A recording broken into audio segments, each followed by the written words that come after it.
আবারও একটা নতুন সকাল আরেকটা নতুন ব্লগ নিয়ে তোমাদের সামনে চলে এসেছি। আশা করছি তোমরা সবাই ভালো আছো, সুস্থ আছো, আর আমিও ভালো আছি, সুস্থও আছি।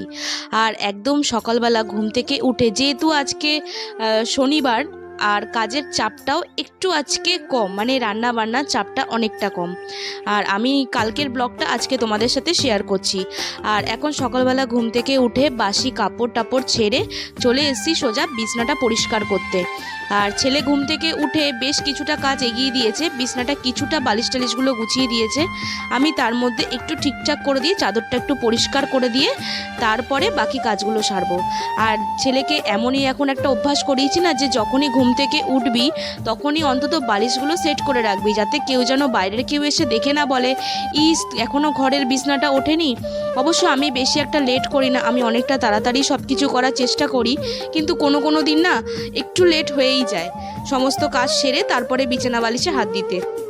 আর তারপরে দেখো বিছানাটা পরিষ্কার করে নিয়ে এখন কাজের দিদি আসবে ঘর পরিষ্কার করতে, কিন্তু তবুও আর আমি না যতটা নিজে আমি কাজ করব ততটা মনে হয় যেন একটু ভালো মতো কাজটা হয়। সেই জন্য একবার ঝাড়টা দিয়ে নিই, তারপরে যখন দিদি আসবে তখন এসে বাকিটা পরিষ্কার করে নেবে। আর দেখো গাছটা না, এই রবার প্ল্যান্টটা আমার ছিল হচ্ছে সিঁড়িতে, আর আমি ওটা নিয়ে এসে আজকে লাগিয়েছি একদম জানলার ধারে। আর সিঁড়িতে না একদম রোদ্দুরটা কম পড়ে, তো যার জন্য পাতাগুলো খারাপ হয়ে যেতে পারে, তাই একটু মনে মনে না ভয় হলো, তাই জন্য গাছটা নিয়ে সোজা এইখানে চলে আসলাম। আর যেহেতু আজকে ছুটি আছে সেই জন্য দেখো আমার ছেলে বসেছে হচ্ছে ফেব্রিক নিয়ে, চারিদিকে কালার এই তো করেই যাচ্ছে। আর যেহেতু টিচার্স ডের একটা পর্ব চলছে প্রত্যেক সানডেতে, সেই জন্য ও প্রত্যেকটা টিচারকে নিজের হাতে করে এঁকে এঁকে সব গিফটগুলোকে দিচ্ছে, সেই জন্য ওর একটা অ্যারেঞ্জমেন্ট চলছে। দেখো এখন যে তোমাদের দেখিয়েছিলাম যে জগন্নাথ দেবকে এঁকেছে ও, সেইটাই একটা মাটির থালার ওপর সেটা গিফট প্যাক করা হয়ে গেছে, সেটা আজকে হচ্ছে প্রোগ্রামটা আছে, এই জন্য স্যারকেও এটা দেবে। আর আমার ছেলে জানো তো এইসব আঁকিঝুঁকি করতে না ভীষণ ভালোবাসে, ওর এতই আঁকিঝুঁকির দিকে নজর তোমাদেরকে কি বলবো। তারপরে বাকি কাজগুলো সব সেরে চলে আসলাম হচ্ছে ব্যালকনিতে। আজকে হচ্ছে কিছু পর্তুলিকা লাগাবো, মানে টাইম ফুল লাগাবো, তাই জন্য পর্তুলিকার জন্য টব তৈরি করার জন্য দেখছি ঘরের ভিতর না অনেক এক্সট্রা টব পড়ে রয়েছে, তাই জন্য ভাবলাম যে এক্সট্রা করে আর টব না কিনে বোতলগুলো দিয়েই টবের মতো করে ফেলি। সেই জন্য বোতলগুলো কেটে তারপরে ওর মধ্যে মাটি দিয়ে গাছগুলো লাগাবো। অবশ্যই তোমাদের কমপ্লিট হয়ে যাওয়ার পর তোমাদের সাথে শেয়ার করব, কিন্তু এই ভিডিওতে তো আর পারবো না, পুরোটা কমপ্লিট করতে অনেকটা সময় লাগবে।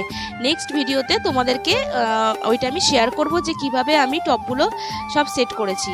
আর দেখো এখানে কিছু টগর ফুল গাছের কাটিং করেছিলাম, কাটিং থেকে যদি চারা বেরোয় সেই জন্য রেখে দিয়েছি, চারা বের হওয়ার জন্য। জানি না বেরোবে কিনা, দেখা যাক। আর এদিকে আমার দেখি আমার ছেলেও কিন্তু বসে গেছে এই প্লাস্টিকের বোতলগুলো কাটিং করার জন্য। আর জানো তো ভীষণ সুন্দরভাবে করেছে, আর আমার মতোই করেছে, কিন্তু আমার থেকেও কিছুটা ভালো করেছে। যতটা না আমি ধৈর্য ধরে করতে পেরেছি, আমার ছেলে খুব সুন্দরভাবে কাটিংগুলো করেছে। অবশ্য তোমাদের নেক্সট ভিডিওতে আমি শেয়ার করব। আর দেখো বেশ কিছু টবও রয়েছে, আর এই গাছটারও কাটিং করেছি, কেননা গাছটা অনেকটা ঝাপসা হয়ে গেছিলো। তারপরে চলে আসলাম বিকাশকে খেতে দিতে। এখন দুপুরবেলা ভেবো না রুটি খাচ্ছে বলে, এখন রাত্রির বেলা। আসল কথা ওর যেহেতু ওয়েটটা বেশি, তো ডাক্তার বলেছে ওকে সপ্তাহে একদিন ভাত খেতে, সেই জন্য ও যা আইটেম হয় সব কিছু দিয়ে রুটিটা খায়। আর আমি খাচ্ছি খাওয়া দাওয়া শেষ করে এখন পেয়ারা মাখা। আর পেয়ারা মাখা খেতে না ভীষণ ভালো লাগে, আর আমার ছেলের কাছ থেকেই আমি খাচ্ছি। আমার ছেলে আর আমি একসাথে মিলে বসে এই মাখামুখি খেতে না ভীষণ ভালোবাসি, যেমনি আমার ছেলে তেমনি আমি। আর যখনই বাবা দোকানে যায় তখন এই ধরনের পেয়ারা মাখা কিনে নিয়ে আসে। আর দেখো বেটা এখন টিভি দেখতে দেখতে কি সুন্দরভাবে পেয়ারা মাখা খাচ্ছে।